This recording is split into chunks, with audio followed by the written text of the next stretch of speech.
It's the Tampa, Florida weather discussion for Wednesday, the 28th of November. I'm Michael Groff. A very chilly start to the day. Temperatures just above freezing in a few spots around central Florida. But as the old rule around here goes, nothing cold can stay. We'll see a big warming trend for the end of the week and the weekend. The moisture returns as well, and maybe a few strong storms also. So let's dive in and talk about it. 64 for the high yesterday officially at Tampa International Airport. The low, 51.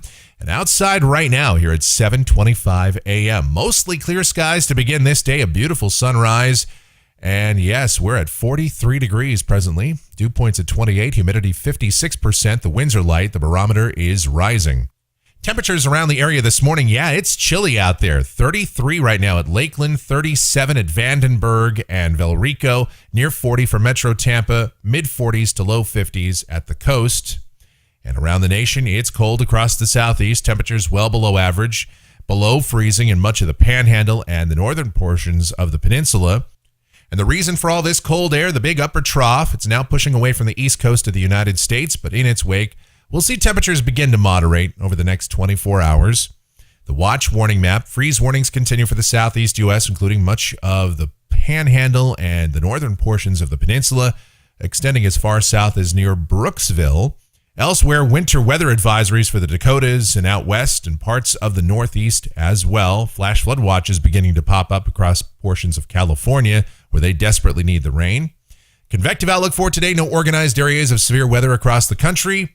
Rainfall for the next 7 days coming from the WPC amounts in excess of 3 inches in the Panhandle. For us, between about 1/2 and 3/4 of an inch. Most of that coming from the storm this weekend, although another storm is looming on the horizon by the middle portions of next week. And we'll certainly talk about that and everything else related to our weather now as we get into it with the models. Here we go. The GFS, the 06Z run valid at 1 o'clock this afternoon. This is the upper look at about 18,000 feet in the atmosphere. There's our trough moving away. A westerly flow aloft down at the surface, more of a northerly flow today with surface high to our north and west. So a cool day with mostly sunny skies. High temperatures this afternoon, upper 50s and low 60s. It's going to be a chilly one tonight. Clear and cold again. Lows around 40 to the mid-40s for most of us. Certainly a bit cooler to the north, though. Parts of Pasco County and further to the north will be near the freezing mark. Then tomorrow, our surface high begins to slide off to the east. Winds begin to veer toward the east in the low levels of the atmosphere. So temperatures moderating. Highs in the mid-60s. With mostly sunny skies in the morning, will become partly cloudy in the afternoon. Friday, partly sunny. Highs low to mid-70s. Saturday, here comes a vigorous system across the nation's midsection, a pretty deep surface low across northern Missouri. And in that setup, could certainly see a few strong storms across the southeast U.S., maybe getting into the Florida Panhandle late Friday night, early Saturday morning. And the question is, how far south does the severe weather threat go? And I would say at this point, our overall severe weather threat Saturday afternoon, Saturday evening is low, but certainly not zero. We'd put it in the marginal category. Looking at a forecast sounding from the GFS, the numbers aren't that impressive. Not a whole lot of CAPE, a few hundred joules per kilogram, but it doesn't take a whole lot. Certainly some thunderstorms would be possible. And you see the possible hazard type there, marginal severe. So I guess we can't rule it out completely. We'll know a little bit more as we get closer to the event. Certainly by tomorrow and Friday, we'll be able to pin down better timing and intensity of all this. Otherwise, the day on Saturday is cloudy with that chance of showers and storms coming in by certainly midday and late afternoon. And highs will be near 80.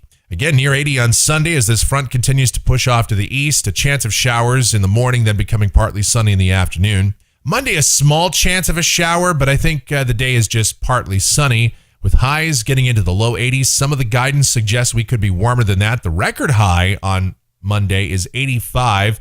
I think we'll fall a couple of degrees short of that, but still, it's going to be warm.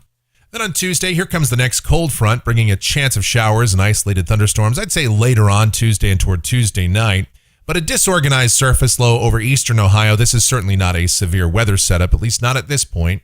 And high temperatures still close to 80. Here's a week from today. This is Wednesday, the 5th of December. That system now pushing off the New England coast. And so cool air in its wake.